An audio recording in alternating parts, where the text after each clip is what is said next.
Sis, kembali lagi di The Brothers Channel. Nah, hari ini kita nggak akan review, tapi kita masuk segmen baru, yaitu kita ada Millennial Stock ya. Hari ini kita akan membahas bagaimana cara sukses dengan pemimpin yang sulit diajak kerjasama. Nah, karena di usia milenial pasti kita belum tentu jadi atasan. Kita pasti masih punya atasan lagi. Nah, kadang pemimpin yang buruk itu tidak menyambut baik saat metode mereka itu disaksikan, apalagi ketika interaksi dengan kita, dengan dia yang melanggar nilai-nilai yang dia anut. Nah, itu bisa mengikis kepercayaan diri kita atau merusak kemampuan kita meraih sukses dalam pekerjaan nanti. Nah, di sini sudah ada teman saya yang nanti akan bercerita juga tentang pengalamannya menghadapi masalah ini. Silakan diperkenalkan diri. Oke, halo semuanya. Nama aku Veronica, biasanya dipanggil Veropang. Terus latar belakangnya sih sekarang lagi kerja di satu perusahaan swasta ya. Jadi sebagai seorang karyawan. Gitu. Apa lagi? Jadi karyawan di bidang apa ini, Kak? Oh, di bidang ini sih ngajar di sekolahan ya, ekstrakurikuler gitu sih, CCA. Oke. Nah, jadi ceritanya gimana nih? Langsung kita mulai. Kita coba dengarkan teman-teman. Ceritanya kalau misalnya tadi dibilang kan berhubungan dengan atasan yang kurang bisa diajak kerja sama gitu ya. Kalau itu sih mungkin mau ceritanya di kerjaan yang sebelumnya juga. Kalau saya kerja di sebelumnya tuh atasannya kurang bisa diajak kerja sama dalam hal jika ada suatu kesalahan terjadi yang dilakukan sebenarnya oleh atasannya gitu ya teman-teman. Tapi atasannya itu tidak merasa kalau dia itu yang melakukan kesalahan, justru kesalahannya malah dilimpahkan ke kita, ke karyawannya, salah satunya aku kayak gitu. Terus waktu mau coba jelasin gitu kan, mau coba jelasin, tapi malah intinya atasannya tuh gak terima gitu. Jadi bersikap defensif ya? Ya betul, bersikap defensif. Ya. Oke. Nah, dari hal-hal yang sudah kamu alami itu kira-kira ada yang tadi sudah tak sebutin nggak, kayak mengurangi rasa kepercayaan dirimu atau kayak mengganggu banget terus jadi membuat kamu susah kayak mau perform lagi di tempat itu?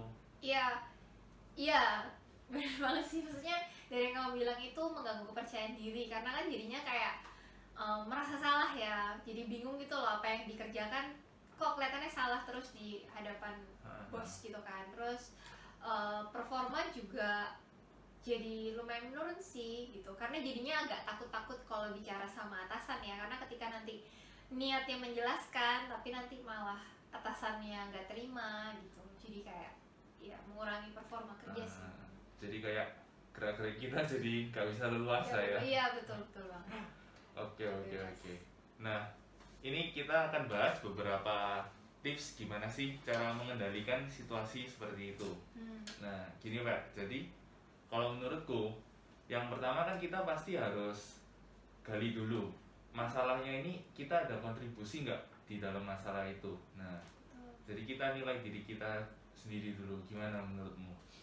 Iya, sekarang sih setelah dipikirkan betul juga sih. Maksudnya mungkin ada memang part-part yang mungkin aku juga berbuat salah, cuma waktu itu tidak terpikirkan ya karena sudah down duluan Ya. teman-teman.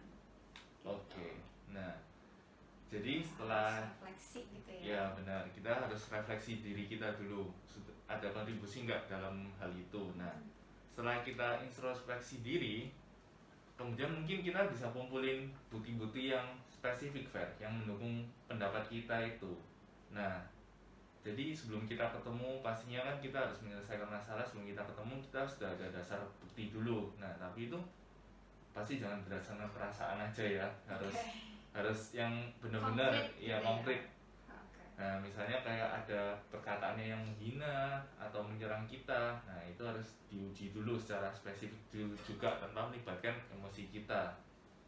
Nah, mungkin bisa lah ya, nanti coba kamu kayak gali-gali dulu bener nggak ini tanpa melibatkan perasaan. Nah, setelah itu mungkin baru kamu coba pikirkan kemungkinan hasil-hasil yang akan muncul waktu kamu ketemu sama atasanmu nanti, karena kan kita juga nggak tahu ya dia responnya kayak gimana juga. Nah, kemudian baru kita putuskan untuk bertindak. Nah, mungkin kalau kamu sudah siap, kamu bisa maju sih. Langsung menghadap atasannya Ya, yang menghadap ngajak atasan, ajak ngomong gitu. ngobrol gitu. Nah, tapi yang perlu diingat mungkin kan atasan juga responnya negatif ya. Iya. Karena kita kan Karena juga, defensif iya. ya. Nah, itu kita nggak boleh ngeluh. Kita harus tetap kayak percaya diri gitu loh. Ya sudah, kita terima apapun responnya. Oke, oke. Nah, kemudian baru kita ajak bicara empat mata. Nanti kan nggak mungkin ya kayak kita ketemu rame-rame gitu ngomong, pasti kita kan harus berdua gitu. Nah, sejauh ini gimana menurutmu dari konklusi-konklusi yang beberapa step ini masih relevan nggak untuk dilakukan? Kayaknya sih sangat ini applicable ya, karena waktu itu sayangnya waktu itu aku tidak melakukannya waktu di tempat kerja gitu ya. Mungkin kalau misalnya teman-teman ada yang merasakan itu sekarang, ini sangat bisa dilakukan sih menurutku, karena ya memang ajak ngomong atasan empat mata itu perlu sekali ya, apalagi kalau masih niat bekerja jangka panjang gitu ya. Kalau masih pengen stay di kantor itu sih menurutku memang penting banget untuk ngomong empat mata. Saya waktu itu aku tidak melakukannya, teman-teman. Tenang, nanti mungkin ada kesempatan lain lagi. Nah, waktu kita bertemu teman-teman, apa yang harus dibahas sih? Nah, yang harus kita bahas itu uraikan keluhan kita dan cari solusi yang kolaboratif. Jadi ada solusi yang dilakukan oleh kedua belah pihak, dari sisi kita dan sisi atasan kita juga. Nah, yang penting waktu ketemu itu jangan sampai emosi itu terbawa ya. Nah, ingatlah untuk cari solusi yang positif. Nah, kan tadi kamu juga misalnya kita udah ngumpulin bukti-bukti kan, Fer? Nah, kalau bisa penyampaian bukti-bukti yang tadi kita kumpulkan itu dengan secara halus lah, jadi tanpa menuduh dan mengancam gitu loh. Jadi atasan kita juga merasa seperti hanya menyampaikan ya, fakta menyampaikan gitu ya. benar-benar. Nah, Dengan netral. iya benar banget. Nah, terus jelaskan juga kesulitan yang kita alami itu dari situasi ini tuh kayak apa, kayak ya ini membuat kita nggak percaya diri, membuat kita semakin nggak bisa perform, takut. Nah, kalau kita jujur dan memperlakukan pemimpin kita dengan hormat, nantinya kita juga bisa meninggalkan diskusi itu dengan integritas yang tetap penuh, apapun hasilnya nanti. Nah, dan kalau misalnya nanti setelah kita juga tetap hormat dan maksudnya bisa halus dengan dia, walaupun nanti responnya negatif, itu nggak apa-apa. Kita nggak perlu langsung kayak defensif lagi, oh nggak bisa. Tapi lebih baik kita bilang ke atasan kita, oke, coba kita pikirkan lagi, minta waktu lagi, kita mundur lagi. Nah, nanti baru maju lagi kayak gitu. Jadi nggak emosian gitu ya. Yes, benar banget. Oke. Nah, setelah kita ajak ngomong, mencari solusi segala macam, mungkin kan belum tentu solusi itu juga ada, dan belum tentu solusi itu sesuai dengan kita kan, Fer. Nah, itu waktunya kita memutuskan untuk kita perlu bertahan atau saatnya pergi. Jadi ya sudah, kita nggak perlu lama-lama di sana, karena ada quotes yang bilang juga kita itu nggak bisa mengubah orang, tapi kita bisa mengubah orang apa yang ada di lingkungan kita. Nah, kayak gitu. Nah, mungkin ini ya buat teman-teman juga tips pertanyaan yang bisa menentukan apakah kita perlu bertahan atau saatnya pergi itu ada dua. Yang pertama itu gini, jika kita ibaratkan misalnya kita belum masuk di tempat kerja ini, nah kita tapi sudah tahu ternyata situasinya bakalan seperti ini, akankah kita tetap mau join dengan perusahaan ini atau enggak? Nah, itu pertanyaan tips pertama yang harus dijawab. Nah, kalau misalnya sudah tahu jawabannya enggak, ya sudah, waktunya kalian untuk tinggal. Nah, kemudian tips pertanyaan kedua, jika belum waktunya kita pergi, nah itu kita harus evaluasi lagi 6 bulan kemudian. Nah, kalau ternyata tetap itu mengganggu kita, nah ya berarti juga kita sudah harus tetap pergi. Kalau udah nggak tahan ya, di kurun waktu 6 bulan itu. Tapi kalau ternyata jawabannya kita masih iya, ya jadi berarti kita harus juga legowo lah ya, terima bekerja sama dengan pemimpin kita kayak gitu.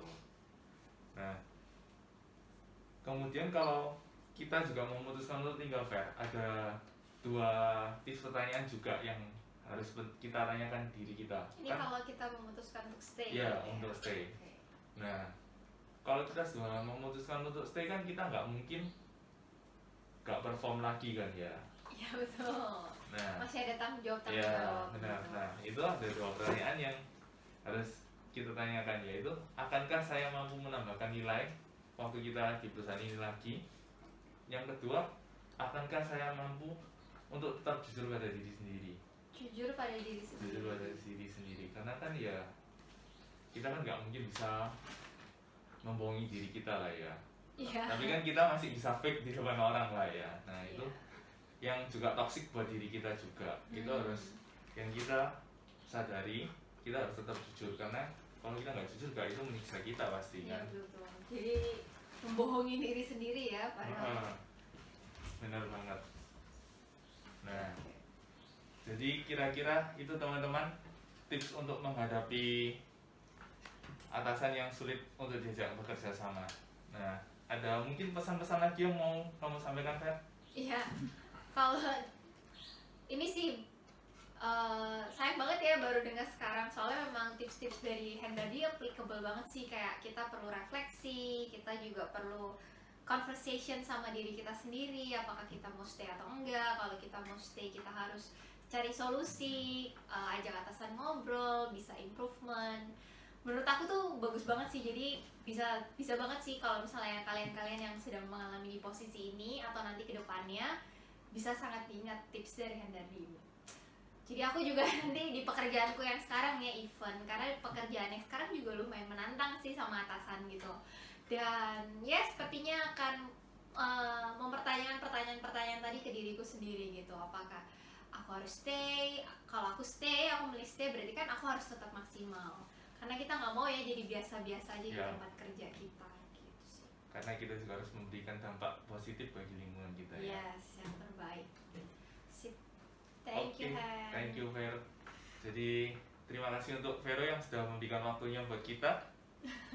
Semoga kalian senang menonton ini dan juga bisa membantu kalian menghadapi situasi-situasi kalian di pekerjaan ya. Oke, thank you untuk waktunya kalian sudah nonton. Jangan lupa like, komen, dan subscribe. Bye-bye.